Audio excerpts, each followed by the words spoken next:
Hi everyone, thanks for watching. If you enjoy our shows, please like our videos and subscribe to our channel. And you can support us by clicking onto our website, ageoftruth.tv. This stuff costs lots. That's the motivation. Someone needs to be accountable for it, and frankly, someone needs to go to jail. Who? Who would that be?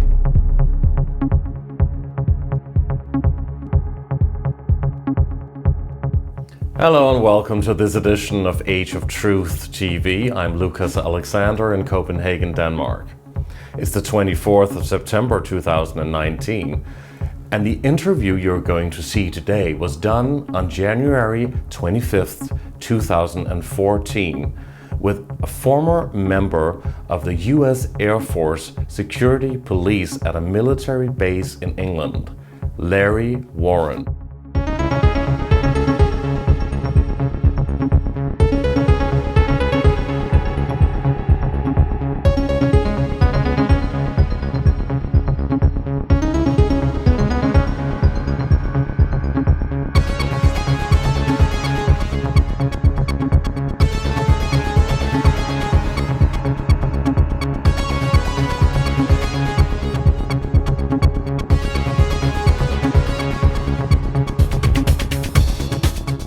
This interview is part of the so-called Age of Truth TV lost tapes, where many interviews and data was lost. We managed to retrieve some of the footage, but sadly not all of the camera angles or the sound files. But here is the best possible result. Larry Warren, thank you very much for joining us for this interview and welcome to Denmark. It's an honor, Lucas. I love being here. It's a great, great country. I mean that. It's an honor. Thank you. Yeah. That's great. It's great to meet you. Actually, you are in Copenhagen to speak at an Exopolitics Denmark event happening tomorrow. But you've been speaking at numerous conferences and events for 30 years all over the world, actually. Please tell us briefly, but still with the important details, what your story really is, what actually happened, what your work was, and what took place when you had this UFO experience. Well, I was U.S. Air Force Security Forces, and I was stationed at RAF Bentwaters in Woodbridge, England in 1980. And we were the 81st Tactical Fighter Wing of a very important strategic base in NATO, again, in the Cold War.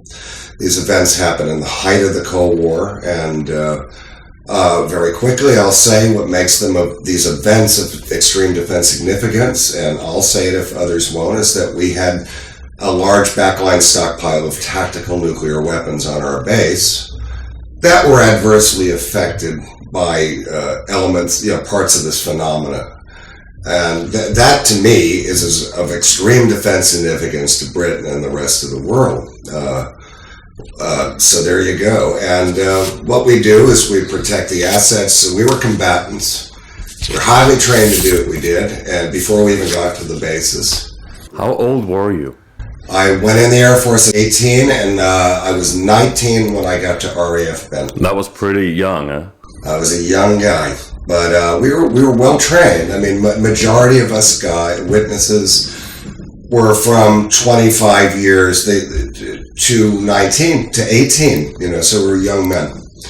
And I was on the younger end of the spectrum with the step, but we were all highly, effectively trained to work with those assets, and we were armed, and So you were stationed in Britain? Yes. Not in your own country? No, it was the Cold War. Ever since World War II, American maintained a presence at RAF bases. That's why Bentwaters was Royal Air Force Bentwaters and Woodbridge, twin bases, separated by a pine forest where a lot of this activity took place, known as Rendlesham Forest. Thus, the incidents are, I think nowadays, called the Rendlesham Forest incidents, where in America many years ago they were known as the Bentwaters incidents. But the forest was there, and we didn't know what it was. It was just a forestry commission land. And that was it. And I had done a rotation on shifts, night shift on D flight for a week. I was off 3 days. I went to Germany for 2 of them on a hop, just to visit some girls there. It didn't go well, and came back, and my flight was coming back into rotation, and that was December 28th, 1980, and that was the 3rd night of activity. A lot of people hear there was a rumor mill going around. There was not, and I'll take it to the grave. No one was talking about this. No one ran around in the pubs and this and that because it wasn't done.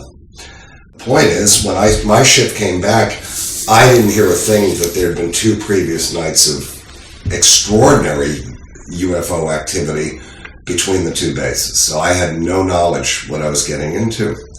On that particular night, I was assigned to a rather obscure perimeter post. It was called Perimeter 18. It was at the end of the Bentwaters runway, and it was a very lonely post.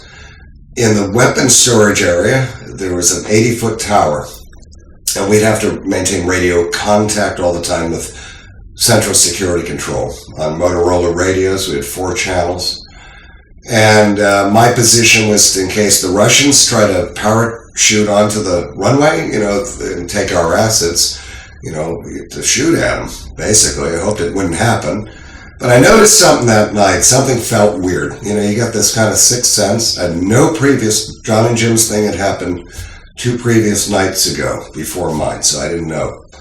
The night I was out there was the night Charles Halt was out there. I was not with Colonel. Who was Charles Halt? Charles Halt was our deputy base commander. So he was in charge. He was a very visible face, and he wasn't security police. He was literally deputy base commander of the wing, and our wing commander was Gordon Williams, and there was a Ted Conrad. There were a lot of chiefs and a lot of Indians, but Halt was a pretty good guy. Him and me have our dynamic now, but he was cool. He was all right, for a colonel. And our chief of security police was a guy named Malcolm Ziegler, and his number 2 was a guy named Ed Drury, major. And we had this involved numerous ranks and people, and who were all together on this particular night. Yeah, and I was kind of new on the base, so I didn't know Halt's name, but I knew who he was. So I heard the lights are back on the radio from the tower. They're saying the lights are back again. Lights they saw on the sky. There were some lights in the sky, and I didn't see anything. I'm looking. They're back toward Woodbridge, and I didn't know which way Woodbridge was. I remember seeing these small deer get frightened, and they came up to our fence line, and they jumped the fence, ran across it to detail, I'll never forget, and jumped. The fences weren't that high then, funny enough. Now they're like 8 feet fences, so it's changed with the terror stuff. I looked around, and then I got a call that I was going to be relieved at my position. Sergeant Adrian Bastinza, Bruce England, who was a lieutenant, 2 other guys in the back of a pickup truck relieved me from my post. I was expendable because they could shut that post down. I wasn't protecting aircraft. And we went to the motor pool. And that's where we kept light-alls. And light-alls are gas-powered generators with wheels on them, like a trailer with big spotlights. So if you're refueling an aircraft at night, they wheel these out. We hooked them to vehicles. I didn't know what the heck they even were, and made our way to the main gate at RAF Bentwaters. There was a lot of rapid-fire radio contact and people looking for the base CO, which was the commanding officer. They couldn't find him. I thought it was an exercise, and no idea. The guy I was talking to in the back of the pickup truck, we were outside. It was about in the 30s Fahrenheit. It was cold. And we stopped at the main gate, met some other vehicles, and made our way to Woodbridge, which is... and it was still inside of the base. We're outside the base at this point on public roads. We were armed still, but we didn't have a magazine in our weapons, which was the agreement, because we had to transport weapons between the bases, but we couldn't be armed off the base, because it's not our country. Right. That would be the job of the British forces or local police. So it's America when you're inside of the base, but England when you're outside of the gates. Many a big series of very structured laws and protocol. And who is John Burroughs and Jim Penniston and Edward Cabansack? That was the three colleagues that you had this experience with. No, I wasn't involved with them. Their thing happened 2 nights before mine. I think a lot of people confuse that. John Burroughs saw lights off the end. This is how it all began. Lights off from his position on Woodbridge at a guard shack. He saw lights in the forest. He thought an aircraft had gone down in the trees. He called Bud Steffens, who was a senior guy, a flight shift guy. He came out. I don't like telling their story because I'll never get it right. Just briefly, who are they? Because they... John was airman first class like me. Jim Penniston was a staff sergeant. Ed Cabansack was an airman. And Ed and I went through training together in Texas, so I came over to the base with him. And they had a UFO experience a couple of nights before you had yours. This is the one where Jim says he touched the object and all that. Yep. But I had no idea about that at this point.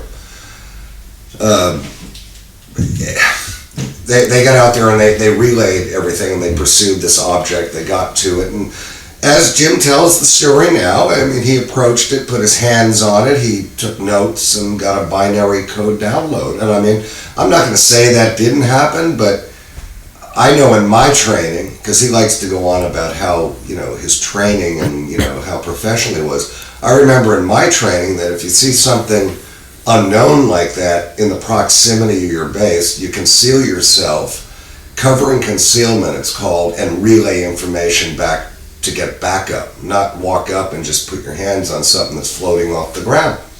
So it's not the way I would have dealt with it, but then again, nothing went as things you'd think would in these events. So I'm not going to say that didn't happen. They had a series, they saw things, definitely.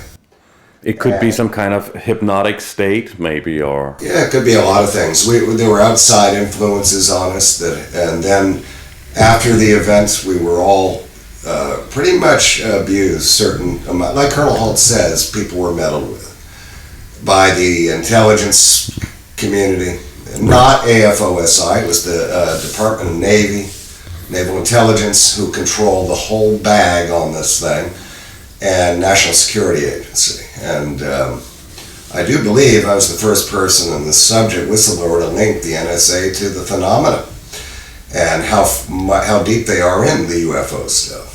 After whatever it is we experienced and saw within hours, I was able to call my mother on the phone within hours, and before they got me, and taken against your will, injected, definitely getting injections and suggestion and really crazy stuff in your head, or, well, I don't know, they did bad things to all of us, and we were serving our country. I'm actually going to ask you about what if some kind of mind control did actually take place. Oh, yeah. So I think before we get to that, let's hear about your UFO experience. We got to the main gate of Bentwaters. We picked up other vehicles. We went out. We were bringing lighting equipment. I didn't know where. And we got to the forest. We turned left. And I co-authored a book with Peter Robbins. It's the only book to date by a witness, and it's called To Rendlesham, and it's called Left at East Gate. Most people, if you're into this kind of thing, know about the book. And you wrote it in 95? It came out in 97. It took 10 years of hard work and about 90 grand in money to research it and try. I had to do it because I blew the whistle on Rendlesham, and I'm glad I did. But what happened to me is we turned into the forest very quickly. We got to a parking area. We turned in our weapons. I thought it was an exercise, a military training thing. We went out in the woods. There were a lot of different groups of men out there. There's a lot of people out there. British police were out there. A car with 2 of them. Why so many? Well, I have an idea now, but I mean, back then... because of the previous 2 experiences, the incidents happening the 2 nights before. Yeah. So they kind of knew that something would take place again. Yeah, I think they were trying to contain this thing, not using us, but I mean, there were just a lot of people. The Air Force can only react to things as it is on their books, you know, the military. So they go into a standard procedural thing, and that ended up putting a lot of people in the proximity of this phenomenon, which literally was in our face. It was there, it was in the sky, it was in the woods, it was on the ground, it was... So a lot of people saw this. Oh, yeah. And what did you see specifically? We got to a clearing, it's known as Cape O'Grant's, a farmer's field. And in the distance off to the left was a farmhouse with two lights, and one light on the right was lit up. A big oak tree was to my left. This is how I always knew where the site happened, because I used that as a marker. It was lit up. On the ground, they always try to blame the debunkers on a lighthouse. We mistook a lighthouse. It was not the Orford Lighthouse. You didn't see the lighthouse. You wouldn't even have thought of it. And in the field, this field was a 50-foot diameter green, yellow, glowing fog type thing that had definition to it. You could see through it. How big would you say? 50 feet across. All right. And rough, kind of a circular area on there. It looked like a ground fawn, really. But it had definition, a shape, kind of. It was only about a foot. Triangular or? Circular. Circular. Like this table, kind of moving about this high. It wasn't floating, it was just this mist on the ground. It's the strangest thing, but it had its own energy or light to it. So it was very small, or not very high, very low. Very low. So it's not like a huge spaceship or something. Well, you see, things changed. This thing's there. Now, I have to say, as we got further in the woods, your movement got slower, very labored and slow, and this was an effect felt on all the nights, apparently, by the witnesses. Time seemed to go slower. I can still recall that. In this, so you're not looking, now you're not under your own normal, like I am now, you know, or semi-normal, whatever I am. You're not really in control. If I look back, it was dream state almost. Did you feel paralyzed or in a state of some kind of apathy, or what was it? Yeah, a little, dreamy. It's just a little weird, out of place, one step out of place, a little slower. And I think that was an external influence by this intelligence on us. I think it was just for its own defense. I don't know, it was just, it happened, and it wasn't. And I've talked to other guys, not just John and Jim, and everyone felt in different, there were many events that happened. So it was an unknown feeling inside of you, happening inside of all of you present there. Slow, movement was slow, your perception seemed to just slow down just a little bit. So your reaction, you're not reacting, it's almost like you're anesthetized. Hypnotic state, really. A little bit. I look back on it, it's kind of like an old movie I once saw, but I can still remember what I felt, and I remember what I saw. I don't know what I saw, but I can remember going through it, and it's never really changed. How many people approximately do you say was actually present? There were about 30 people in the proximity. And you're the only one talking about it? Absolutely not, no. No, I was the first. I was the whistleblower for the whole thing. Without me, and this sounds arrogant, and I'm not an arrogant person, but I got a lot of heat over this over the years. Because I did it alone for 10 years before all these other guys got their pensions. Not all of them. There's a lot of good men. Did a lot of damage to all of us, and all of them. It's a real thing. And they also talked about it publicly. It took them. I was the first one, and I was alone for 10 years almost, trying to get this out there. Every time in 1985, CNN did a special assignment on it, and I recommend everyone to watch it because it's called UFO, the Bentwaters Incidents. And you meet a lot of witnesses that have never spoken again. I'm the only one not blacked out, but I've been public for 2 years. What do you mean blacked out? They're obscured. They didn't want their identity known. All right, in that way. Yeah, I never cared. I did what had to be done. What made you so brave, if that's a word we can use? Well, there was no design to it. It's my nature. I don't like bullies, and I don't like And you never had any problems going out publicly talking about this? Problems, millions. Threats, or have you? Documented problems, absolutely. Not this stuff where people come out and say, "Oh, my phone's tapping all." Mine really was. My co-author was. Our mail was open and officially resealed for years. I had my U.S. passport officially suspended and had to reestablish citizenship in my own country. Really, because of this? That has never happened to any alleged UFO whistleblower. I'm the only one it's ever happened to, because I was supposed to come to England. And I got so angry, that's when I said, well, we had nuclear weapons there. So you're going to say this is no defense significance, the government, right, in Britain and in America. And yet we had nukes there, and these things fired beams of light into the heart. And nobody knew that it was a nuclear base, really, Ben Waters? Didn't know, but the people aren't stupid. They knew we had a nuclear base. But they didn't, officially we had no nukes. But we did. And that's why we were trained to protect the arsenal. Some UFO researchers and military people who've been working at these different military bases has actually come out talking about that UFOs has been seen at different nuclear bases around the world. SAC bases, the ICBM launch facilities, all that. Also in America, of course. But why it's so important with Rendlesham is that the damn British government, this event has been on the floor of Parliament. My book's been read by the former Blair. This scared people. They'd probably like to see me in an urn somewhere. They really probably would somewhere. They're liars.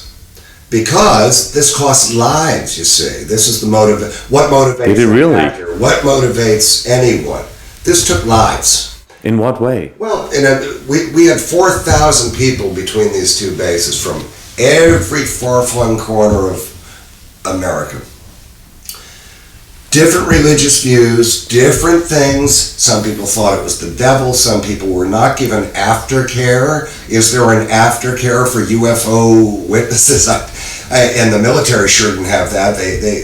I frankly think they would have put a bullet in a number of us, and if they could have, really accounted. Well, do you think that happened to some people? Or? I know it happened. I saw the aftermath of a suicide right on our front line at 19.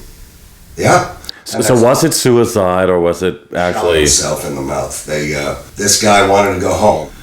A guy that went through all this, and when we were debriefed, I mean, this is where I could really physically knock out debunkers, people that just spin this stuff and don't really do their homework, man. Liars that get out there and, on the circuit, this stuff costs lives. That's the motivation. Someone needs to be accountable for it, and frankly, someone needs to go to jail. Who? Who would that be? Many members of our command structure, they're all getting old now, they let people get at us. They let people come into that base and absolutely screw a number of us witnesses to the ground. PsyOps, every kind of thing they did on us, monitored. So we are talking about brainwashing. Oh, well, yeah, that kind of thing. Yeah. And we have, all of us have physical evidence, medical evidence of exposure to an unshielded nuclear device. What is that? I was showing exposure to a radiation 4 years after that you don't see in 20 years. So and I'm not the only one. We all have heart damage. We all have this. So you've also had some physical problems because of this? Documented, totally documented. Well, unless I put myself in a microwave just to make it authentic, folks. This is the difference. This is real. This isn't a great story, folks. And if they seem intense, you're a cool guy, but I'm an older guy. And if you're going to do this, if I'm going to do this anymore, and I've been at it for only one reason, accountability for the damage that was done, and for witnesses, UFO witnesses, or people that have been through horrific stuff, and have had nowhere to go and feel that they're alone, and maybe don't have my kind of traits where I just say hell with it, So it wasn't really seeing the object or the UFO. It was actually what took place afterwards. This is the real story, you see, because So tell us about that. What did you see? What was your UFO experience, or that interdimensional experience, or whatever it was that you saw in 1980? We got to the field. There was that floating object, this mist on the ground, and you still wouldn't have thought UFO. To my right, there were cameras in that field, motion picture. Really? Yeah. So they were filming it. Oh, absolutely. So it's on film. It is on film. You think or know? I know, and it was flown out the next day. So you saw relatively small mist on the ground. About 50 foot in diameter. And what could that be? Don't know, but it was part of what was coming. That was just the beginning. Oh. That's just the beginning. If it had stopped at that, I'd have been happy and shut my mouth and said, God, that was a weird thing. What was that? And let's get on with life. I still couldn't figure it out. And again, as I said, your kind of reality was a little weird. Everything felt weird in that area. In the distance over in the direction of the North Sea, which wasn't far, was a red light, our amber color red light, the size of an American basketball, approximately. Thought it was an aircraft. Came in silently over the field. It arced, it did this. It went right down at us, stopped over this misty thing at about 20 feet in the air, and just when you're kind of like, what the heck, whatever it was, just when you locked in on it, it exploded, and there was no noise, there was no sound. Very bright shards, like long lines of light. This is how I can describe it. All controlled and bright. Now, I got flash burns to my eyes from that, medically documented within weeks. I had to, because I had damage to my eyes, and I'm sure others did. But your eyes are fine now. No, I have scarring. It's like documented from being. It was, unless I just like to look at blowtorches, put them that close to my eyes, and that's what the effect mimics. Just extreme white light that can damage your eyes. So I'm not the only one, but and in the place of this mist and the explosion or whatever it was. I say explosion, there was no noise, there was nothing. Everything was so quiet out there. Was a triangular object about 15 feet at the base that went to a sharp point. No, it went up to about 15 feet in height, about 20 feet maybe at the base. That mist was gone or wasn't noticeable. This thing, it was light colored or bluish light and different effects. You don't do it justice. There was a thing in front of us that looked like a solid object, but it kept changing. Changing in color or in shape? Color and like a rainbow. It just kept changing. And it's like a dreamy thing. And it had points that went down on each side. I only saw one end of this thing. Concave, and then a thing that came out. Now the cameras are here filming this thing. And be honest with you, think, what are you doing? Is this just like Close Encounters, the movie? And a lot of people say that, and it wasn't. It was a thing. It was really, I'll tell you, my friend was next to me, Sergeant Stinza, and he said something to me like, this happened to me in California, and I'm like, what? It was really this kind of thing. And there were cows out in that field, which, funny enough, ran out in the road. This ain't funny, were hit by a car. They were spooked, and the Air Force paid that farmer. Yeah, true story. But I didn't see the cows ran out in front of the car. They escaped from the field where all this stuff was happening, I guess. I've heard you say that some of the cows actually kind of just disappeared. Well, I didn't notice them again. There were two cows that were there, just kind of looking, and even we all saw it. Mm-hmm. And I never said they disappeared, but I never saw it and really paid attention to them again, or maybe they ran, maybe that's when they God help us. There were cows, and there was a dog barking nonstop at this house, nonstop, and someone was awake in that farmhouse way across the field, and they had to see it. They had to see this thing. And simultaneously, Colonel Halt and his party, a small party of men, I was not with Colonel Halt, but he was out there. his stuff was happening hundreds of yards away on the other side of the farmer's field into another field with the aerial sightings that you hear on the At the same time? Yeah, on the audio tape. So his experience was not that your experience. It was a different place at the same time, or Totally at the same night, same time. same type of object, or No. He describes aerial things, and everything you hear on the audio tape is parts of what we're seeing and things he's seeing. I didn't see any objects in the sky except that red light. And those audio tapes, called the halt tapes, The halt tape, were done just briefly after this incident, They were made by Colonel Halt on site as the incidents were happening. actually at the same time that it was As it's happening. All right. Describing. But it's 4 hours of audio, and all we have is 18 minutes. right. So there's a lot more. An interesting thing with Colonel Halt, and people out there that know this kind of thing, they know that we're at odds. Well, we are, because I'm the guy that got his document, his memo, the Halt memo, out. And his name was forever linked with the event, so I haven't been his favorite cup of tea for 30 years. He didn't want it out. In fact, when he wanted it burned, he didn't want this out, because he thought it'd be a career killer. Boo-hoo, He's not a bad guy. I have nothing against the guy, but I wish he'd just say heck with it and tell it all. This object is there, this thing, and you never do it justice. I wrote in the book, and it ends up sounding like a bad B science fiction movie. You just end up. This is the problem with this subject, because when we have how many words do we describe?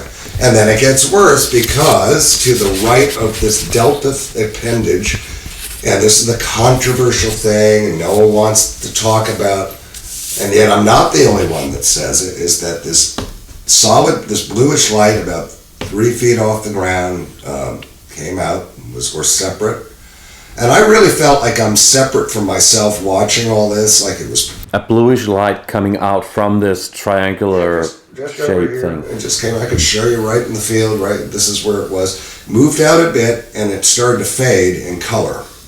And inside that light were 3 people, or something, alive. 3 beings. Yeah, okay, let's call them beings. I don't know what they were. Like ETs. Well, I don't know that. This is the problem. No, Extraterrestrials. well, I don't know where they could have been from Detroit. I just don't. They don't look like they were from Detroit. See, Did they look human? No.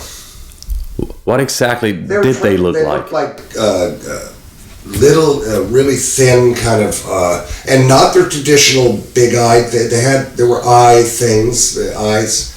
They looked transparent, bluish. They were in this light. They weren't like, hi everyone. So it wasn't the Greys as they are known. No. I've seen accounts where it's like little gray guys come out and did hand signals. I've never said any of that. This is what people want in their fantasy lives. And frankly, the people that are so into this probably couldn't even survive 1 minute of these events, the real ones. No offense, but I don't think they could. They wanted all happy Mondays and rainbows and unicorns, and it ain't that way, man. I don't know what this was. There were 3 of them. So it was like they were interdimensional. It didn't look human to me, and they had arms, and the lower extremities I really couldn't see. They had legs. Is it because it was in a different dimension or something? It was not like a 3-dimensional type of... I think they were in a protective kind of environment. This, very briefly, this bluish gold light, and you hear other guys. How big was that? How big were they? If I had one in my hands, right here. Is that the shoulders, or is that the height? That's all they were. Like this height? I thought they were little kids. We thought they were little kids. Like the baby coming out earlier. About like that, but real thin. Okay? I said, what are the kids? I remember we were kids. And they weren't kids. And the more your brain starts going, this ain't from here. This is not... Oh my God, you want to run. There's the flight thing happen. And it doesn't even seem real still to me. I even ask myself. We had a guy that denies he was there, and that was our wing commander. And of course, the wing commander would be there.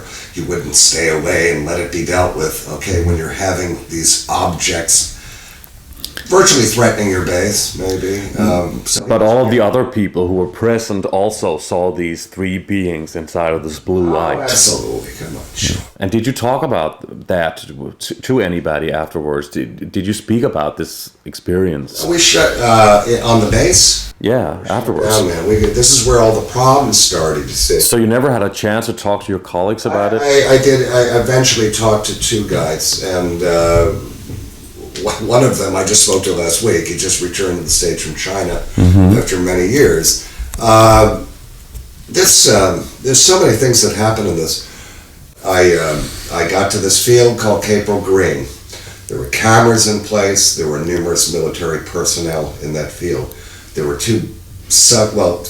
think they came right about the time I got there, two Suffolk policemen. One had a camera. Air Force took the camera off one of these cops. It was Sergeant Bastinza that took the camera off him. Who was a very important guy in this event, Adrian Bastinza.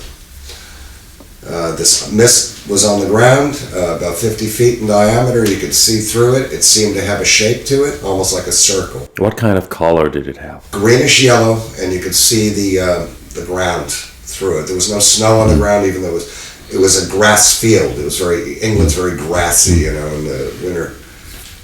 So you could see that at times, but again, motion and thought process seemed a little slower, a couple seconds slower than what it would be. And I thought personally, I think that was an external kind of thing put on us by them, or like a paralyzed state. Yeah, a little kind of, it wasn't normal. So your recall isn't like in real time. It's like, did I see this? Did I know? You're always going to ask. In the distance, there was in the distance of the North Sea, there was a stand of trees. You could see their silhouette. So I wasn't familiar with this lay of the land at all. There was a farmhouse to the left. A lot of people try to blame all of these sightings on this lighthouse called the Orphan. Sorry. That makes debunkers sleep easier at night. I know, don't laugh, but yes, it was a lighthouse. It wasn't a lighthouse, and we're highly trained observers. We know a lighthouse. Thank God. I mean, imagine we're protecting nuclear weapons and we don't know what a lighthouse is. This object came in. It was the size of an American basketball. It was amber. It was a reddish orange. So it was pretty small. Yeah, and it looked like the taillight of an airplane. That's what I thought in my mind. Came in, did an arc. It came from the trees right here toward us, stopped 20 foot above this mist on the ground. Within a second of adjusting your eyes to this, like, what the heck, I remember, like, I didn't even react. I mean, it was like, okay, it's so long ago, but the reactions weren't right. They're not how you would react. You'd run. I didn't run. Some did. Some people did. This object exploded, and it wasn't like, it's probably the wrong word. There was a bright flash of light, and I can still picture it, long shards of light. Bright, all different colors, but it did, long story come in later, was the flash burns to my retinas. Medically documented. I had to get them dealt with eye exams within weeks at Lakenheath, or a hospital up north from us on another base. And there's a lot of physical health effects with these, with all the witnesses, really up close. Really ugly. Happening at UFO sightings. Yeah, well, on this event, and that did a lot of damage, and that's one where you can go to court with. So what happened with the red light when it exploded? Well, it just in that moment when that brightness faded, there was a structured, hopefully, I'd say solid object in front of us, literally about 20 feet away from where I was standing. It was approximately 25 feet across at the base. It rose to a sharp point at about 15 feet. So when the red light exploded, a solid object materialized. Oh, it was just in the place of, it just seemed to be there. Maybe it was always there. So bizarre. I wish I could say I saw this UFO flying saucer come in. But how you remember it? Yeah, nothing. The only thing I saw flying, even there were multiple aerial sightings that night and all documented, I only saw that red light come in, and I don't know what that was. I have a feeling this object was there the whole time. It was obscured, but now we could see it. The cameras, this was all documented.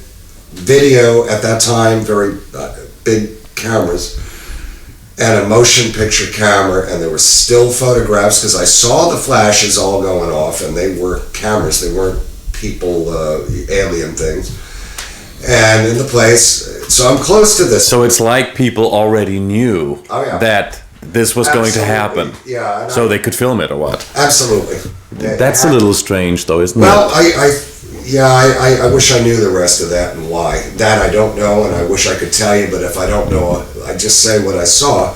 There is proof that it was filmed, and the film was flown out to Germany, to NATO, the very next morning on an F-15 aircraft. Captain Mike Verano drove the wing commander, Gordon Williams, with the canister, a top secret satchel with the film and all the audio tapes from the command and control off the base. I will say that all the records from the 81st TAC Fighter Wing for that week are missing. And they were missing within days. They were all gone. The blotters, who was working, who was what, gone. The notations, gone. It's no surprise, but it really happens. In the place of that object, we have this thing happening, unfolding. To the right, I mean, I really was on site only 45 minutes, roughly, if I can think of time. On my way out, John Burroughs, who is the only one that was involved both of the two main nights, he was off duty. I saw him on my way out. He was brought out by a guy named Chris Armel in a police car. And he knew this stuff was coming back. How did he know? He just felt it. And I believe him. He felt it was coming back. So Jim Peniston talks about all this close contact he had on... Who was also a colleague of yours. Yeah, a staff sergeant on his first night. And, folks, we're not good pals, okay? There's been a divide and rule with this thing going on, obviously, for years. But because you have different takes in the story, or?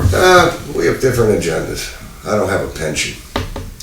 I mean, I gotta say, they won't admit we had nukes. Why? Why not? You want justice? Mm-hmm. Well, you got to hit them with fire too. Make the feds, federales, the two governments that need to swing from a tree with this is the government of the United Kingdom, country I live in, and the United States of America. The two most repressive governments on this planet when it comes to suppression on this subject. Really? They will stop at nothing. And their intelligence services in Great Britain are as accountable, and they were involved in the suppression and the damage to us, U.S. citizens, in the aftermath. And to this day, they're up to no good. They're sneaky rats and cockroaches. And I live in England. They can bring it anytime they want. All they can do is put me in jail and deport me, man. I mean, really, I want to force a hand someday. Because, if you all play it nice, these ain't nice people. And this ain't the governments. This ain't the military really doing it because it's slant missions. It's the private sector that runs this stuff, that suppresses it. So when the governments go, oh, we're not covering up, they're not. They send it out. They send it sideways to industry and corporations. But why do you think they're covering this information up? Big lie. Why are the general population not allowed to know about UFO existence? Yeah. Well, they failed on that one, didn't they? But I think with the Roswell thing, I think the phenomenon has been thousands of years influencing us. I think there's multiple races, civilizations, dimensions, realities. Of course, I mean, it can't be one thing. And when Roswell, whatever it was at Roswell happened, the really smart points about Roswell, what's really important is look what happened in the infrastructure of the U.S. government in the next month. Well, take us to that in a moment, but try and finish your very interesting moment at, your own experience. Your very own experience, what happened in December 1980. You got it. To the right. There you were. You saw this ship or object that materialized after this red beam. You talk about this red light. A red light. Yeah. Yeah, it came over it, and then a flash. here's this, what I'm assuming it was solid. I didn't touch it, I didn't move near it, except one point I had to. What did it look like? A spaceship, a flying saucer, no, or what? It looked like a big dirty snowball with it was a dirty white and rainbow weird things, and there was a bright blue, but not blue like I've ever seen across the base. And it was very tight to the ground, this object. Was it on legs? I don't know. It was right on it or just above it. A reddish light, but it's not red, but it's the closest thing at the very top. So it was colors you hadn't seen before. No, I can only go like it was like something. And it kept distorting. It's the longer when you looked at it, like I'm looking at you, then it would distort. So you're never getting one. It was obscuring itself constantly, but you could see the structure of it, that the outside of it maintained, and it had three. I don't know what the other side I couldn't see looked like. That's facing the North Sea and all. A point came toward us, and then there was a concave thing with things. There were boxes and things all over it, man, and it was a thing. It wasn't a saucer. It wasn't a flying triangle thing. It was I don't know what it was. So I'm going to say, but something was in it because a light moved away from the right side of it. I say delta appendage thing or whatever, and it came across about a foot off the ground. It was about 3 feet in height, and inside this light, and it started to fade away, was three beings, things, aliens. They weren't us, and they were there, and they were smack dab right there. Could I be wrong about it? I'll tell you what, it was suicide 1983 when I blew the whistle on that, because I didn't want to even talk about this element, because you had been tarred and feathered for that back then. So these three beings, extraterrestrials, possibly. That works for you, possibly. Okay. I don't know. Were they standing on the ground? No, that makes it worse. It was a foot above the ground. A foot above the ground, inside this beam you're talking about, this light? A light, a bluish gold light, and this is where I really could see that there were these creatures and beings. They were humanoid looking things, very So they had arms, legs, and eyes. Did you see the eyes? Yeah. What did they look like? Very large, and not this traditional gray thing and whatever they talk about. It was transparent. You could see almost like they were a projection. This is my feeling. It's almost like you could go up and grab it and it wouldn't be there. That kind of feeling, and maybe whatever was inside was projecting itself outside. I think of that often, or is that too Star Trek? But I always think, you could go grab one of them, and I wish I did grab it, and it wouldn't be there. Because it was a different dimension from the third, maybe. I think it was three-dimensional experience we have. A lot of people have suggested this was a military test on all of us. I don't accept that. It could be a mind control experiment, since you have just said that you actually had some kind of brainwashing of indoctrination happening afterwards. I sure did. Yeah. So could this be part of this, some kind of a mind control test in order to traumatize you? Yeah, that all came in afterward, the mind control. However, I will say that I'm not saying that what they did to us and the aftermath didn't affect my recall of what I'm describing to you. Right. Is what I remember a scream for something way even worse or different? Was it, because it does sound like a bad science fiction movie. But it wasn't like that. Some people suggest that a lot of what you see in sci-fi films actually are taken from some kind of truth. That's what some researchers have been saying. I saw Close Encounters 3 years before Rendlesham, like everyone else did when it came out. It was a great movie. It wasn't like that, but I think I often, with the aftermath, were certain things put into us to make us sound like raving lunatics. Of that, I have no doubt, because this is only the beginning of the story, what happened. How long did they stay in front of you? Well, And did they change? And did you get a certain kind of feeling from watching these three beings? What were they doing? I got no feeling. I didn't know. I just wasn't reacting like you would react seeing this. It was being filmed. I saw a wing commander there who denies he was there, but he's never sued me for saying he was there, even in my book. And in America, you look at someone wrong, you're getting sued, right? And that's misrepresentation. It's not fair to put him in a position like that. He was there, and I tell him right to his face, and that's fine. He's been protected, but he's also should be held accountable because they were in command and letting the intelligence community have their way with all of us young guys. Because my life, part of me as a person, literally stopped that night. Still a part of me. 19 forever. That never progressed. And It's still affecting you to this day. There's a little part of me that just never progressed. The break went on. Everything you knew was not what you thought. I learned, and it's a quote I use a lot, I realized very quickly I did not live in the world I thought I did. My government, which I was serving my country for all the right reasons that I thought, didn't exist. It was an illusion, and there were forces behind the illusion and the myth of rah-rah USA. I love my country. I love what it's supposed to be. I love what that Statue of Liberty says, bring us your tired, huddled masses. That's for all of us. That's for everybody. That's why America's there, if you're being repressed, come here. Let's build a new thing. And that has been crushed. That Constitution has been, it's not real. It's been suppressed and crushed, and people have been put to sleep.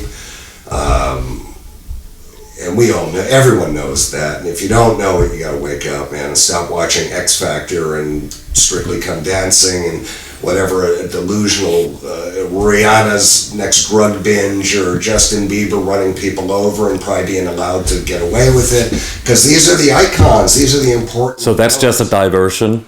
Absolutely, legitimate idiots. It's in order to confuse people from what really matters, or be a celebrity and on TV, and then have drug overdoses and go to rehab, and just really, frankly, not give a crap about anyone else. And where's the social activism with any of these kids nowadays? I'm sure there are plenty, but I see a lot of just these kids. They're depressed. They're committing suicide as children. They're being bullied on this crazy internet thing, and. We had fun when we were teenagers. Sure, you had problems. It wasn't just this big, I have everything, I'm depressed, I'm going to stand in front of a train. I see it in the paper every week. Get your teeth into something. Pick up a book. Use your head to travel. Nothing better. But they're closing the bookstores down now in England. There's got to be nowhere to go anymore to hold a book. There won't. Why do you think that is? I think because people can travel and learn things in books, and I think in the electronic world now you're going to be owned, and it's just. And why do they want to suppress that or take that away from people? They can't track you through on a book when you buy it. They can track you every time you're online and see what you're doing and reading. I'm not an expert on computers. I just really hate the way this world's going. And I'll tell you, and not just for UFOs or what I went through.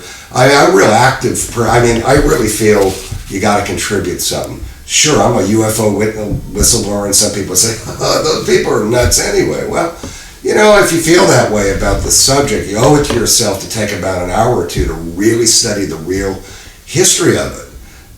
Your governments have never said, and mine, in fact, have never said this doesn't exist. They say it's no threat to national security. That reason is they've never said UFOs don't exist. Of course not. They're no threat. The reason is they can't do nothing about it. They can't do anything about it. We're not the boss. So I saw these things on the ground, and I was pulled off site. I left. I looked back, and those things were still there over the crest of this slight hill. Went back to the base. I had a metallic taste in my mouth. John Burroughs ran forward later on with Sergeant Bastenza and John Burroughs. And these guys are best to talk about what happened to them, but I do believe John Burroughs went inside of an object, and I do believe him. So do you think that human abductions took place at this UFO site, this moment? when all of this happened? Oh, absolutely. Absolutely, on these events. Absolutely. Yeah. So abductions took place. Yes. Do you think that happened to you? I don't know. I think we had real close interaction with someone else, intelligence of thing. My account has been retold I'm in about 100 different books, I think, over the years. That's why I kind of co-authored mine, to get a record of what happened to me. Now, I'm not that guy in that book anymore. That came out 17 years ago. We updated in 2005. 97 it came out, and then in 2005 we updated our book. All right. And Bud Hopkins, who's now deceased, the abduction expert, author, he's an artist actually, he passed away though, did our new forward. And it's on Amazon. It's called Left at Eastgate by me and Larry Warren, Peter Robbins. And you can get it cheap somewhere. If not, steal it, but give it a read. But read the whole thing, and I think it made people angry. It's a human story. This is what this is about. Because, a lot of people really want someone to give them the answers for the universe. I can't do it, and some people get mad at that. So I'm not the go-to guy for the answers. Jim Peniston, I guess, is. And I don't know why he's doing this. And they had a real experience. I don't know why he's putting himself in a position like he has, and he'll have to. Good luck to them, and I do stand with them, and more than they've ever stood with me. But I'm just that kind of guy. And the real issue with Rendlesham is the next morning, later that morning, because it's about 1 in the morning 2 in the morning when I got back to the base. The sightings kept going, I guess, out there. So it was still taking place. It was still occurring when you left. Yeah, up till 4 in the morning. Really? Yeah. So why did you leave? Were you told to go, or were you afraid, or? No, you're under orders. I was told to leave, and I warned to go back to and my Master Sergeant Robert Ball sent me back, and some other guys, lower rank guys. It was funny. So these alien beings inside of this light, of this blue, was actually still there when you left. I looked over my shoulder, and it was still there. Really? Yeah. And they were in close proximity with our wing commander and other officers. So did they kind of give you some messages or deliver some kind of telepathic messages to anybody? Not to me in any no. John Burroughs has. Jim Peniston claims, they're from the future, and they gave him all the proof of all this, and we're gonna have to see. Listen, maybe they did. So he's talking about time travel, is that it? 100%. That's what he's talking about. I don't know how anyone can know everything. Well, do you think that time travel could be possible? Sure. Of course I do. Well, do you know about this? Was that actually some technology that you were aware of already in 1980 when you were working at the military base?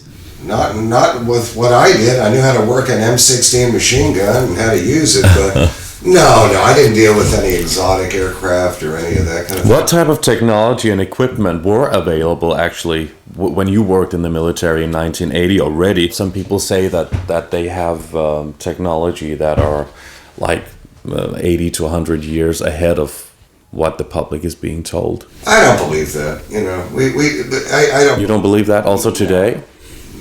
I think someone has technology hundreds of thousands of years out. But not our human technology, military. I think they have R&D and theoretics and all that kind of thing that are very advanced. Do I believe that a lot of UFOs incidents are zero gravity, massive craft, are actually secret government? Hell no. No. You do not believe Absolutely that. You not. believe it's real UFOs. I mean, don't from a different world, a different Absolutely. timeline, not Earth, not from Earth. I think this is base Earth. I think they're here, and I think they've always been here, and I think, I'm sure governments know it. Do they interact and work together? I don't believe that. You don't believe that extraterrestrial beings or advanced, how should we say, beings from a different world I think we've recovered our work with the government? No. No? No, why would they?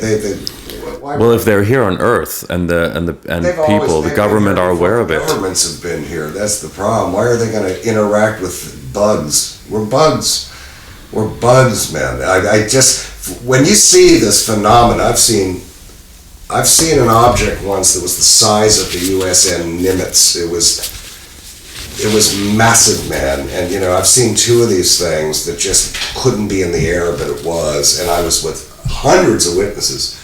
When was that? Oh, 1985, and then in... Was that also a UFO sighting? Oh yeah, man. Please tell us about that. I didn't know that you had an experience after 1980. Brother, I've had... The problem with me is that I've had a lifetime... I got interested in the subject in 71. I did a book report in school. There was a reason I did that. I'm not from a family where the subject is talked about or known, and still, it's always Larry's thing, you know, whatever.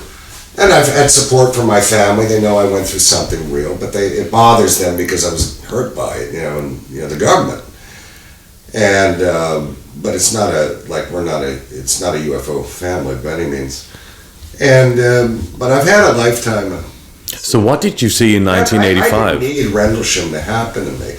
I mean, the real thing about Rendlesham is what happened after, because that you can measure. Mm-hmm. That you can say, okay. And here, you can see the evidence. You can hear the evidence. You can see the testimony. You can see the medical records from all of us. You can see records we can't even get from our own government about our military records.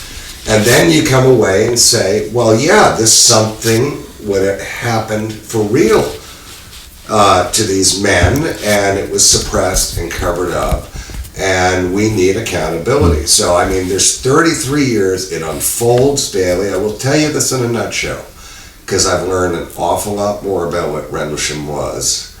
So you know for sure that it happened and actually happened the way that you have described and remember? About 90% there now, and I was really grateful on when this was presented to me by people that definitely would know. And I got an apology, you know, from some people. A lot of us were put in place there, and in all this program, it's called Preserve Destiny. Christmas time in NATO, the bases are quiet. You carry out experimentation near a military facility because you have that protective infrastructure around you. So you can retreat to that, even if you're on foreign soil. Now let me give you a scenario. You're putting people in place, a bunch of Lee Harvey Oswalds, patsies, to see reactions. You've already pre-tested them. From basic training on, they've been selected in Texas. What is also known as Manchurian candidates? Yeah. Mind-controlled victims, is that what we say? People who are under some kind of hypnotic state or compartmentalization of the mind? Yeah. You take these guys and you've profiled them before they even come into the Air Force. Because there is a project. This project is called Preserve Destiny, and it's meant to preserve humanity, us. What we didn't know is that there were special forces already in place, concealed. There was technologies out there concealed, all in place. There was no accidents. I got accidentally sent to another base, and they changed the orders within 10 minutes in the military because they made a mistake. I was supposed to go to Bentwaters, so was other guys. We were shadowed. I had handlers even in basic training that weren't really basic training airmen dummies, you know. They were intelligence people. And you know what? I look back So you were trained as a fool. I was a young fool. It was all around me, and I now know. And now I look back and it was always there. So you were chosen. What it was. Do you think you were yeah, chosen? Absolutely. At what age? I don't know. What do you think? What do you suspect? Birth. What's your background, your family background? I'm adopted, 4 months old. The base for Preserve Destiny is in Lower Manhattan down near City Hall. It's an old gray obscure building. You wouldn't recognize it. I know the building now. Where certain people are. The abduction phenomenon is real. Real people or alien beings? Oh no, these people are being dealt with by. Look, it's the best way to infiltrate if you think about it. You know, why don't they land on the White House lawn? Hell with that. They don't recognize the White House as a seat of power.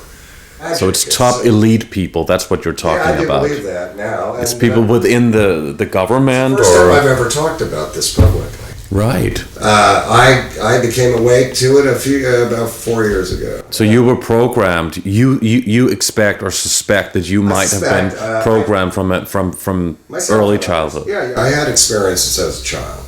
What kind of experience did you have? Did you? All kinds, and things. Also, sexual molestation and stuff like that sometimes happens to not some. Enough. No. No, I was. Thank God, no, nothing to do with that. I'm talking about Trauma. Interacting with non-human presence as a child. Really? Absolutely. I've written about, open about that. Obviously, in the early '60s, we had Betty and Barney Hill. I didn't know what that was, who they were. It wasn't in my family. So when you have people coming out of your closet right through walls and coming up to your crib and looking at you and you going boo, and that meant, and you can still see them at 52 years old because it happened. All kinds of things, man. We'd be here all day. There's no accidents, and this is why I'm a little calmer with all this. Rendlesham happened. You can go to court with it, and if this is why they try to divide and conquer. What I learned, and the policeman Gary Heseltine, actually, who has still not commented on this, I consider him a friend, but he sat with me while some of this was explained by these people. He's a former CID detective. Why he doesn't talk about it, it's almost like it was wiped from him. And he was right there. I said, I need a witness. They said, fine. What makes sense to me. So are you what they call a contactee? Or no, I hate that word. That sounds like craziness there. I have had interaction with a contactee is like I have some communication. I don't remember anything other than I've seen things that aren't human. I don't remember ever being on a crowd. For as long as you can remember. Oh yeah. When I was younger, I've seen many UFOs, many. With my son, we saw one. Why do you see so many and other people don't? They like me. Number one, I look for them. I don't look for them, but I think some people are in tune. I've stood with a group of people as an object spun over a major city with a ring around it, broad daylight. And nobody else saw it, or just people saw it, and they just went, oh, and just looked like they were all drugged, went on their way. Within a half hour. Amnesic? No, they just looked like they were just don't look at me. They were controlled. You saw it. Paralyzed again, or? Not paralyzed, they just went, oh, and just went on with their business, and other people were like, oh, weird, and then let's get back, I have to do this commercial. All kinds of things, man. Really, these things are the boss man, We're monkeys. So they can control our minds. Is that what you're actually saying? Perception and all that. Perception and what we see. They have an agenda, and they're going to do it. So some people have access to seeing this and not being that controlled by it. I think people I think it's all around us all the time, and I think some people, and occasionally you see these things, and you tune in, you get on that frequency, and I think it's always around, always happening. So it's about being on a certain kind of frequency. I have a feeling it's just being in, occasionally you tune in with it, or they want you to tune in. And so I've gone so far with Rendlesham, but all I can say is, in my opinion, Rendlesham was a capture operation. It was put in place in the summer of '80. If not before, they had done these a number of times. They have technology that can bring in these craft from wherever they come from, draw them or bring them in. So they do have technology that are much more advanced than what we know. Some kind of thing that they have, and they set up covertly to bring it in. And I believe it's the operations. They have scientists, and there's proof of this all happening. Scientists or high techies that come in, and then they are protected by special operations that are specific black op security people. So they're circumventing even the military, and then you have the clowns that are thrown into the phenomena. I think what happened. Clowns, is that like us people? We're out of the league. We didn't know, and but you use what they do in World War II, testing the atom bomb, make the soldiers stand 20 feet from the nuclear weapons. stand there and tell us how it looks. And these guys were dead within 5 years. So they did that in order to put you through this kind of trauma. They wanted to see how people react to this phenomenon. They want to see the phenomena react. They want to grab it. They want to document it and film all of it. They want it. Defense, Department of Defense, all that. The defense want what they got. And so they try to observe. It's close in observation and how it reacts with personnel. We're expendable. We don't have human rights in the military. Perfect people. We have secrecy oaths, this and that. The military will contain us. They contain their own operations. We'll tell you, in the area of the base, it's very rural, not much going on there. Carrot pickers, this and that, a few foxes and deer. A lot of B&Bs, bed and breakfasts, right? At that time, most of the contractors on the bases go home at Christmas to their families. Mm-hmm. They were all full with contractors during these incidents, and they all packed up and left right after them. So what you're actually saying is that it could be a military operation and not a real UFO incident. Oh, it's real UFO. From a different dimension or timeline, a different world than ours. Well, where it's from, I don't know. But could it be human? Could it be military? No. But are you sure of this? Yeah. 100%. 100%. No. Why are you so sure of this? Because it's not, and I don't. Humans, the governments are really interested in this stuff. They want to capture and grab. Remember, this is 30 years ago, 33 years. But they did have an ability to bring this phenomena in. Where the problem happens, it shouldn't have been 3 nights. And I do believe this thing got out of hand, and this phenomena got pissed off and fired beams at our nuclear hardened storage areas. It changed the codes on the bombs, by the way. This is a fact that isn't public. The codes, we had nuclear containment teams have to come in. They had to take arsenal away, tactical nukes. We had a C-130 plane come into the bases with its own security, and I do believe they were the ones picking up the team, the monitor team, taking them out. Even the wing command, even Halt could not approach that plane, and off they went. Absolutely. I think it got too big and out of hand and too many. It just is madness. So it's out of the question in your mind that the military actually had this kind of advanced technology and could have done this in order to I think they knew, shock people or traumatize people like you. No, I think they observed the effects of the phenomena on expendable people. Where you can contain the military, they thought, they didn't know me.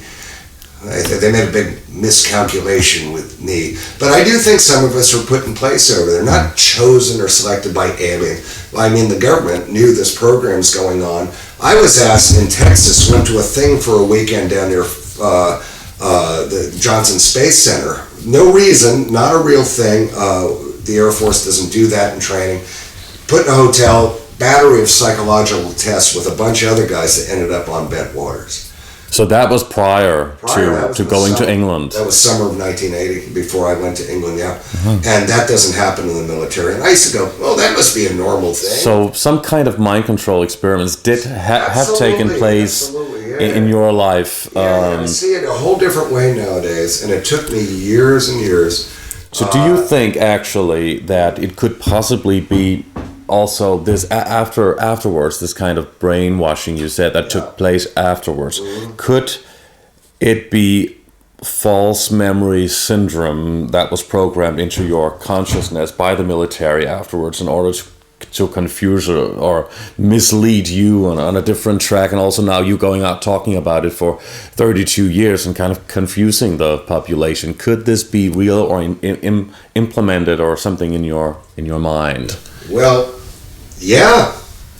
But if people are saying, am I like a patsy where I'm out just doing their work and not even knowing it, trying to obscure it, I could say I disagree with that. I mean, you're going to have to deal with Mr. Peniston very soon, and if people are confused now, wait till that one's coming down. Who knows? Maybe that's the real thing what happened.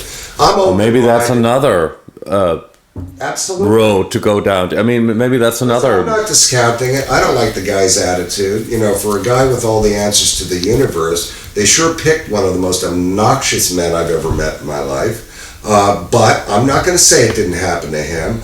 I'm not going to say it's not people from the future. Maybe it was false memory syndrome also happening to him, if it may have happened to you. The problem is, the key with this, everything I say and my views could all be plugged in. So you're right. I'm open to that. To all of you that actually had these experiences. Is where and the only spot in that forest, there were multiple landing sites, the only spot that has been scientifically analyzed by a real scientific lab called Springborn Environmental in Boston, Massachusetts, is ground zero, where I pointed my finger to my co-author 8 years after and said it was right there. After years of soil analysis, everything, that is the only site in that forest that has shown proof of an anomalous event taking place that turned the soil almost to glass, and that goes to a cone at about 10 foot to a point out at 50-foot circle. And no crop has ever grown, nothing. And to date, it is the only alleged site in the woods. I'll get to a point with this for you, goes back to your previous question, that shows that an anomalous event of some sort took that soil, dropped it into superheated a microwave, and dropped it instantly to a super sub-zero freeze, and it almost a crystalline glass-like structural substance that is anomalous. It should not be there, and it's only there, and it's exactly where I saw this alleged thing. So when people, and I'm open to mind control and all, the problem I have, because I'd love saying, look, they plugged it all in, I don't know what I saw in the end because they screwed with us so bad, then I have to look at the soil analysis and say, yep, something happened right where you saw. And that is a fact. That is the only spot where evidence has come out. Which is radioactive, or what kind of I'm not radiation, or what are we talking about? There are background radiation readings were taken in that site on Geiger counters over those nights, but I'm not certain. I don't think there's any of that in this spot. So an anomalous event happened very fast on that spot. And that's all the scientists can really say. They go, yeah, this is bizarre, this is mind-blowing, this is what would have had to happen to make the soil do this. Which was advanced technology from another dimension? They don't go that far, but they don't say that because they're real scientists. They don't. They just say something certainly happened here that we can't explain on this one spot. Mm-hmm. And that's where I have to say, well, they couldn't have plugged the soil samples into my head, or, So, but could they, using mind control techniques, could they actually program you and other people to be a disinformation agent? Right. Well, I hope not. I mean, I have enough memory with what I'm telling you about the incidents out there that did happen. I think where a lot of that happened, because there's this alleged underground base element to my thing. That is which is controversial. Well, in reality, I'm not saying there was an underground alien base. That's what they tried to plug in. Or there's an underground alien base. At Bent Waters? There is or there isn't, and that was plugged in. It's no in between. But your knowledge, you haven't seen it yourself. Yeah, well, I have 20 minutes of recall in something that wasn't my base, and other people were there.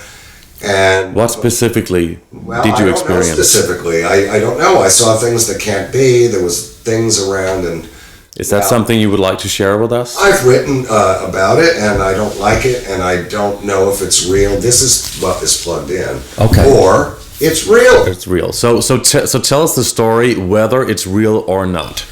Okay. Well, I'll tell you what is real with it is that later in the morning I called my mother. And I will tell you, I'm probably the first person to write about these incidents within days of it and send a letter to my mother. So the first person I chose to lie to was my mother. So think of psychology here. So, so I start lying to my mother instantly. And we got cut off on the phone, so I was identified as a potential leak. I was at it right away. Jim Peniston yelled at me, told me to shut the F up at this police table. I can't wait for his book. We'll see what he's saying. Please tell us what you remember seeing? Later in that morning, I called my mother with this other airman, Greg Battram. He was with me. Greg's from St. Louis. Called my mom. Got cut off on the phone. Got back to the room. We got debriefed at the Chief of Security Police's office. Not in an underground base. I always say I was debriefed in an underground. Stop it, folks. Stop screwing around with my what happened to me. You know, it was in an office, and we were all the low-rank guys. We were spoken to by Armed Forces Security Services, which are part of the NSA. We didn't know that then. We were interviewed by a Department of the Navy, and it was an admiral, a guy named Richardson, a real guy who ran naval intelligence in London. For the U.S. Navy. Navy runs a lot of this program on UFOs. Go figure. I was blown away. Why is Navy talking to us? We were told things. What we saw, they didn't say aliens. They didn't say anything. What you have seen represents technology for off-Earth technology. It's been known about longer than any of you in the room have been alive. There was a kid reading his little handheld Bible. He's from Alabama. Reading. He was losing his mind already, thinking it was the devil and all this satanic. He's the one that killed himself, actually. You know? So, I just personally, I just put someone to a wall, some of these debunkers and all, or frankly, some UFO researchers. I have to say, MUFON, before all them back in the day, never backed up this case. They all have jumped on the bandwagon nowadays. Maybe there's younger researchers and more hip. But back then, there were never any favors to this case, and all these opportunists and leeches that jump onto it, man. They weren't there. They weren't helping me. They didn't give a damn. It was fun for a minute. Let's move on to the next. Because we're not people to them. We're cases, man. But we're people. I hate the word. Call my mom. We got debriefed. We were shown a film. It was silent, non-narration, of gun camera footage going all the way back, and we saw objects in the sky. We saw things on the moon from the lunar car mission, whatever that was called.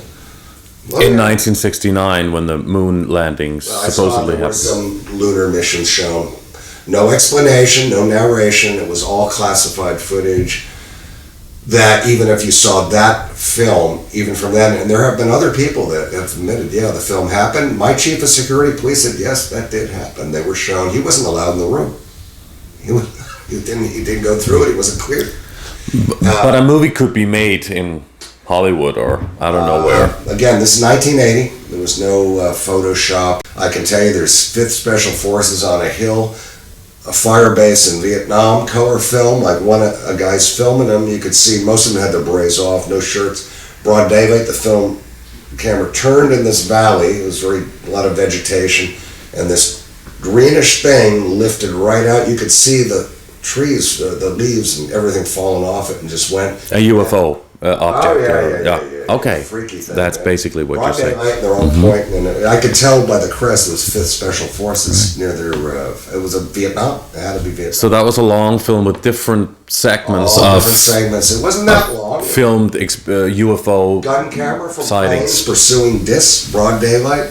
A lot of NASA things with things on the moon, box-looking things that were building. They looked like buildings. So how is that connected to what you possibly saw in this underground facility? Well, it's not that. It's that we were shown this in real time. I remember all that very clearly. The film, the debriefing. Why show it to us? I don't know. To screw with our heads even more. They said this is now you understand the need for secrecy with this, and we're not to write about it. I violated everything they said not to do. But do you remember going there physically, or was it something you saw on a screen? No, that was in the Chief of Security Police's office, and the film projector was just behind me. That was on the ground, on the flight line. So what about the underground facility? At 5 o'clock at night, I got a phone call in our day room. It said, they have new construction near the base. These are old houses now. They were just being built then across the parking lot from us. They said, you're going to meet a car. I'd already been on the phone. My mother got caught. They played a tape of all that. I got fined. They said, meet a car. You and Bastins. I didn't know Bastins well. I knew he'd pick me up. that night before, and we went out to this car. It was an American car, Lincoln. It was black. There were guys. I had a different memory of this, kind of weird memory that I think was planted in, but it was just basically feds, guys. They weren't Air Force. Behind the construction, I come over to the car and I say, "Hey, how are you doing?" I didn't know him as Busty then, or Bustinzi. He's like, "Well," and as we approach, I'll tell you the long and short, these guys came out from around the construction stuff, hit us in the face with aerosols, a spray. I immediately lost all motor skills completely. I was clearly caught by one of them. I remember the inside of the car seemed very bright. I don't know, that could have been we were drugged. I mean, totally, but I could hear everything. Couldn't breathe, my nose was running, I was put in the back. I think I was resisting, and this guy's hit me body shots, I remember. And the next thing I remember is it was cold that day. I remember I might have fallen out of the car because I had a cut. I know we weren't taken far. There is an underground facility at RAF not far away, Rendlesham Heath it was called. But I'd never been in it. There was communications, something subterranean. We do know for a fact through PSA that worked there that up to 200 feet down you start to hit a solid surface under the flight line. There was something down there. We know that. And there was underground tracks that lead between the two bays, all kind of things. And these are people that worked on the facilities, but not. So they do exist. There's something under there, and because they had to do subterranean drainage stuff for the runway, it's very low, high water table there. The further they got down to a 200 feet point, and they hit reinforced concrete steel, and also it was like the surface of the top of something, 200 feet below the ground. We didn't know. I didn't know that then. They couldn't have taken me further than the flight line on our base, because I remember I could hear noises that I was familiar with from the flight line, so I could track it, but I couldn't move, I couldn't breathe. Well, I don't know where Bustinza was next to me somewhere, and we got out of the car. I think I fell on ice, or I was dragged on ice. I can remember the feeling of it, and then carried. I must have been carried, I guess. I don't know if it was the whole of me or just under the arms. I could hear everything. So I was lucid, but I couldn't. It was like an exotic toxin. I felt, now this is where it wasn't underground. I felt like I was in an elevator, and real tall building that when you go down, you kind of feel that descent and pressure in your ear change. Did I imagine that, or was it an effect? I don't know, because we also have wing intelligence that is a bit underground, but it's like I think. But your experience was this. I felt like I was going right down an elevator far. And what happened then? Well, I only have little bits of recall. Right. It's like Travis Walton's experience, where he has just so much recall and not a lot. And I can recall being in a very clinical situation. It was hallways. I recognized other guys that just everyone looked kind of military personnel. There were other personnel that didn't look like U.S. military. I don't know what the different kind of outfits. And just seeing different things. I remember in a cafeteria setting, food, So clearly it wasn't an Air Force, alien base. It couldn't, but then there was another reality to it. And I have a memory of seeing through this glass thing, just a brief memory of it. But this is where I think things were plugged in, personally, is that these weird objects flying in a different place outside this big, dense glass walk-in thing that I was able to look. Someone was with me, and I was able to see this in my mind, was this real? I like to think it was just plugged in, so you sound like a wacko when you talk about all of Rendlesham. It's not just one thing. Different objects, like big objects or smaller objects? Was it like small UFOs, or what was it? Man. Like this. How about any creatures, species, or alien creatures? No. But there was just in a different environment with these strange objects flying in this void, and off to its left, this gigantic lit tunnel thing with lines of light, and it looked like I don't know, man. But it's an image, and then that changes, and then I'm in a room, and this is where I think a lot of the Looney Tunes stuff was put in, because it was way before the pop culture of underground bases and all. I was really before all of that. I never heard of this Dulcie and all. I go, no one knew about that even in 1983 when I came out. That was never talked about, man. Montauk, we've heard a lot about. No, but that's, come on, I'm from New York. Yeah, they did experiments out there, but you know, all that popped up later, man. That's not, that was... So you don't believe the whole Montauk experience? I knew Al Bielek, and I know Preston Nichols, and I know Cameron Duncan, what was his name, the other guy. Mm-hmm.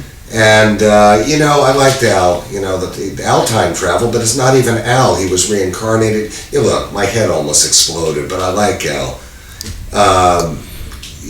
I'm aware of all that. I know those guys. I don't know if they're even alive anymore. It's been... Well, Al Bielek died Yeah, last year, I think. I liked Al. I liked him. But Al was one of these guys that seemed old even back then. He was just eternally old, but he was a nice guy.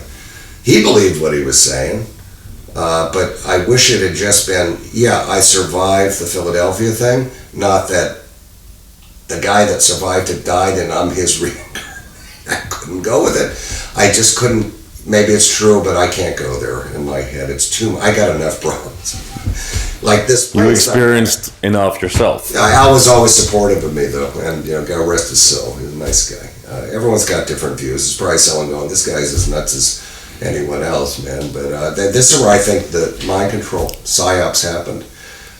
And some people are, no, you were in an alien base. I mean, if you want to be taken serious, this element of what happened to me, or I think, or didn't happen to me, is the last thing you're going to bring up. But I had to because it was here, or write in my book. It's in my book.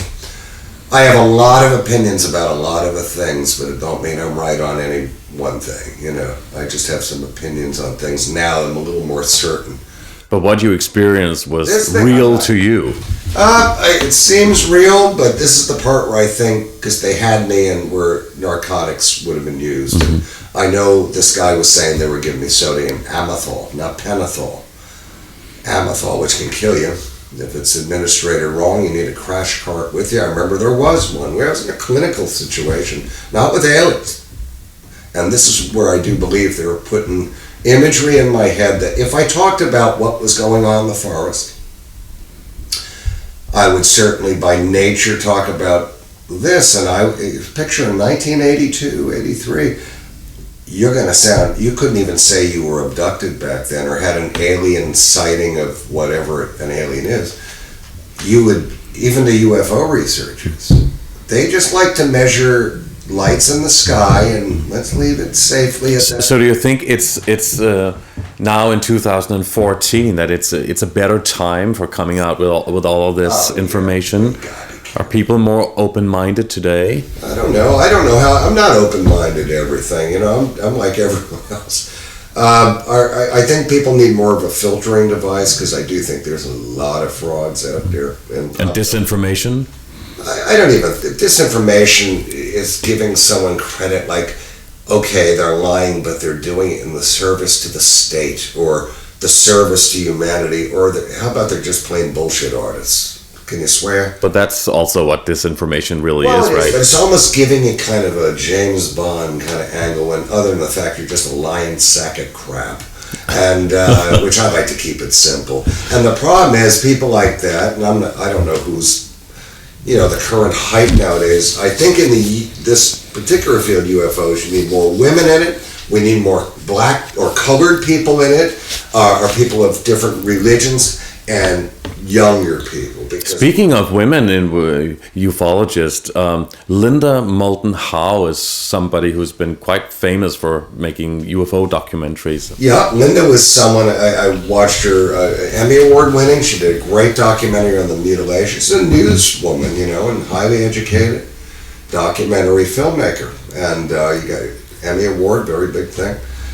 And I have known Linda, I think, probably since about 1984, maybe met her then somewhere.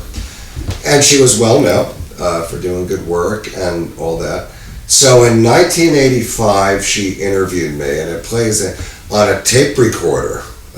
You know, she taped interview, not filmed, it was taped.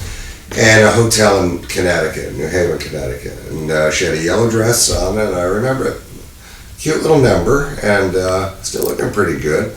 But old Linda, that in her own admission, that tape went into a drawer somewhere, and I forgot about the interview. I've never worked with her. She's not even credited in our book, and we credit many people, and that simple reason is she was never involved with Rendlesham.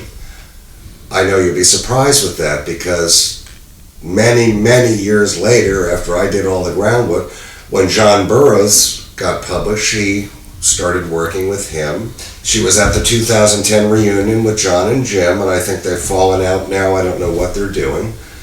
And but I have to say, what disappointed me about her, she and John Burroughs had dinner with my co-author about 5 years ago in Arizona or someplace. And they said, oh, we have a John Burroughs, who is not my pal. He says to Peter, oh, we have a tape. Linda has a tape where Larry says, oh, we made up the whole thing. And my co-author's like, huh? But why would she say that you've said on tape that it was all made up? Well, it was John Burroughs saying it, but Linda was right there. My co-author, him and me almost fell out permanent. I said, why would I ever say that, Peter? And he goes, well, if I find out, and I go, let me tell you. I go, if you think that we almost split, I said, you hit the road, bro. We just go our own way. I said, I want to hear this tape. Well, it took months to get Linda even to come up with it. So I said, well, if you can't send it, Linda, send me the transcripts.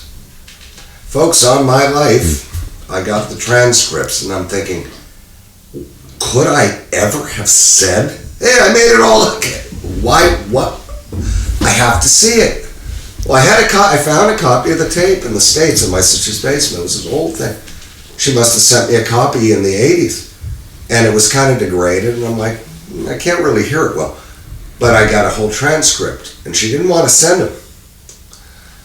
I got them, I read them. I got to tell you, it was the best interview I had ever done to that point.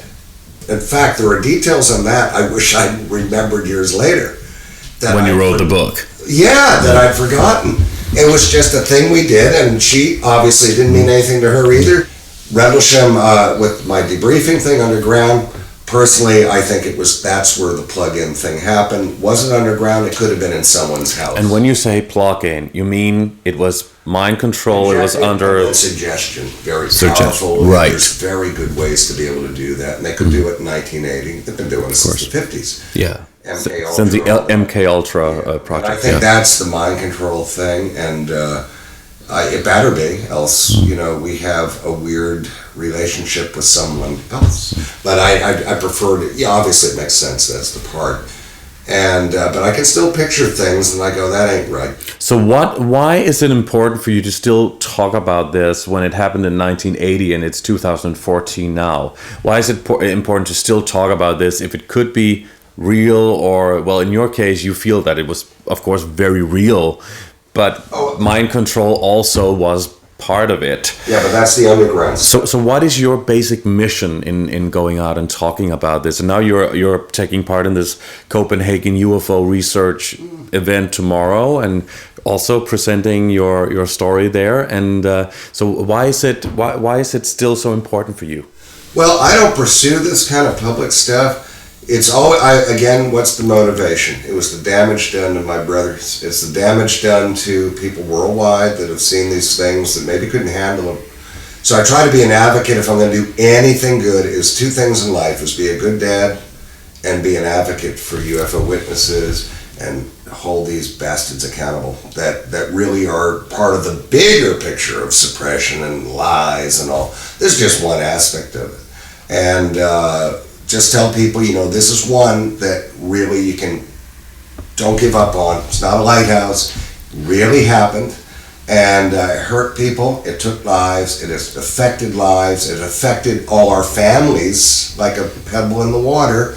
Marriages down. It's a human train wreck. And so, I was 19, and a part of that 19-year-old kid stopped. And if you were part of Jim or John or Colonel Halt, all these characters involved, it did stop us there. We're still on that night somewhere, a little part of us, still there in that forest. Never left it. Never left being 19 for that little. You never move forward. Well, because of the trauma that was inflicted on you afterwards. Oh, yeah. And also during the experiences. Yeah, the experience, I know these things exist. I didn't need Rendlesham. I don't know what Rendlesham was, because it was a lot, obviously, more than most people get in a sighting. But it was really what came after, and that's where you can measure it. And you folks watching, and if you don't know, you can look at the available evidence and say, hey, you know what? I know something happened to those people. Something happened there, and I don't know what, but it's not these guys didn't see it. It's not made up. These guys really went through something. Mm-hmm. Do I know everything about it? No, I have some opinions, and some slightly informed ones now, personally, because I'm always looking for answers. I'm just like you, and I don't know. And I think when people tell you they know everything, that's my old man used to say, that's when you run, people to avoid. So what the motivation is disclosure, and so people don't know they're alone in this stuff, and that it does exist, and we will never in this lifetime or a million lifetimes know what this is. We'll know when we're dead, but we know it's real, and the government should be held accountable. All of them, all the corporates, all of them. They should be in court, and power to the people. So it took you about 10 years to actually write your book, which is called? It's called Left at Eastgate, a first-hand account of the Rendlesham Forest UFO incidents. It's cover-up and investigation. And that's a big book about all of your experiences, where people can really go in depth and really read all about your experiences and what happened afterwards. Exactly, my whole life. How can people get a hold of this book? Amazon.com. It's Cosmo On Demand is our new printer. Cheap paperbacks. You can get, just cheap, man. Steal it, whatever you want to do. I don't know how it's priced elsewhere, but you'll enjoy it. If not, but people can find it online. You can, obviously. Left at Eastgate, huh? Left at Eastgate, and it's a fun, it's Peter Robbins, or a triangulation, two men just searching for answers, and with a laugh or two thrown in, because we're kind of funny guys. It's an amazing tale. It's incredible, and it's been totally fascinating listening to your story. And I want to thank you, Larry Warren, very much for doing this interview with Age of Truth TV. Thank you very, very much. Thank you, brother. It's an honor to be in Denmark, too. Thank you. God bless you, man. Thank you very much for watching this interview with Larry Warren from the 25th of January 2014. We are very happy that we managed to retrieve some of the lost data files for this interview. And we want to thank you for watching, and you can support us by clicking onto our website, ageoftruth.tv. And please subscribe to our channel, like our videos, and hit the bell for notifications. Thank you, and we'll see you again soon.